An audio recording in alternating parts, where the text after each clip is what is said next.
Group 2 పరీక్ష వ్యవహారంలో నేను గమనించిన ఆసక్తికర అంశం ఒకటి ఉంది. అదేంటంటే చంద్రబాబు నాయుడు పరీక్ష వాయిదా వేయాలనుకుంటే వెయ్యలేడా అనేది.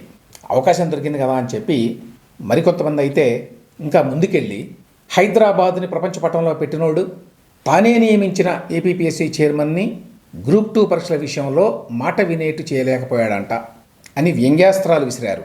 హైదరాబాద్ని ప్రపంచ పటంలో పెట్టడానికి ఏపీపీఎస్సీని ఆదేశించడానికి మధ్య తేడా కూడా తెలియకుండా గ్రూప్ 2 గురించి మాట్లాడడం నిజంగా హాస్యాస్పదం. ఇది ఎట్లా ఉందంటే, ప్రపంచవ్యాప్తంగా లక్షలాది మందికి ఉద్యోగాలు ఇచ్చే Microsoft CEO Satya Nadella Sultan Bazar police station head constable ఉద్యోగం వేయించలేడా అన్నట్లుంది. అవును, మరి ఆయన వేయించలేడు. ఎందుకంటే దానికి రాజ్యాంగపరమైన నిబంధనలు ఉన్నాయి, పరిమితులు ఉన్నాయి. ఒకటి, ఏపీపీఎస్సీ రాజ్యాంగబద్ధ సంస్థ. చైర్పర్సన్ని నియమించడం వరకే కానీ వాళ్లపై తర్వాత రాష్ట్ర ప్రభుత్వానికి అధికారం ఉండదు. రాష్ట్రపతి మాత్రమే తొలగించగలరు. 2, అందుకే అధికారాన్ని వెలగబెట్టినప్పుడు జగన్మోహన్ రెడ్డి గారు అందరినీ పీకి పడేశాడు, కానీ అప్పటి ఏపీపీఎస్సీ చైర్మన్గా ఉన్న ప్రొఫెసర్ ఉదయ భాస్కర్ని తీయలేకపోయాడు. 3, ఇక్కడ ఒక మాట చెప్పాలి. ఏ ప్రభుత్వం అపాయింట్ చేస్తే ఏపీపీఎస్సీ చైర్మన్లు వారి మాట వినడం రివాజే. ఇప్పుడు ఏపీపీఎస్సీ చైర్పర్సన్ ఏ కారణాలతోటి ప్రభుత్వం అభిష్టానికి వ్యతిరేకంగా వెళ్ళారో తెలియదు. 4, ప్రభుత్వం దగ్గర సరైన సమాచారం లేక కొంతమంది ఆందోళన దృష్టిలో పెట్టుకొని పరీక్ష వాయిదా వేస్తే మంచిది అని చంద్రబాబు నాయుడు గారు అనుకున్న మాట వాస్తవం. 5, అయితే ఈ కేసులో హైకోర్టు తీర్పుతో సహా వాస్తవాలు వేరుగా ఉన్నాయి అని చెప్పి ఏపీపీఎస్సీ చెప్తోంది.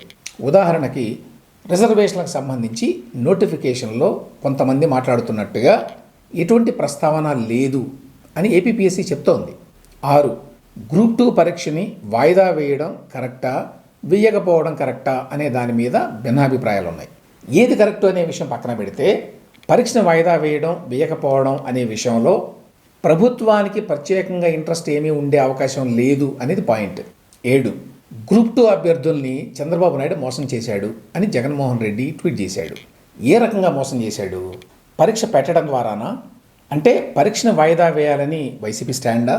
అలా అయితే మరి ఒక్కసారి కూడా గ్రూప్ 2 పరీక్షల వాయిదా వేయాలని చెప్పి జగన్మోహన్ రెడ్డి ఎందుకు ప్రకటన ఇవ్వలేదు?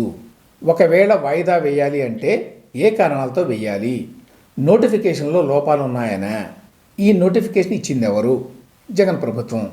అప్పుడు ఆ లోపాలేంటో జగనే వివరిస్తే అందరికీ అర్థమవుతుంది కదా. ఇవేవీ చేయకుండా చంద్రబాబు మోసం చేశాడు అని అంటే సరిపోతుందా? 7, ప్రభుత్వాన్ని విమర్శించాల్సింది అభ్యర్థులకి ఈ విషయంలో సరైన క్లారిటీ, గైడెన్స్ ఇవ్వకపోవడం అనే విషయంలో. అంతేగాని ఏదో దురుద్దేశంతో వాయిదా విషయంలో నాటకాలు ఆడారు అనడానికి అట్లీస్ట్ ఈ విషయంలో ప్రాతిపదిక లేదు.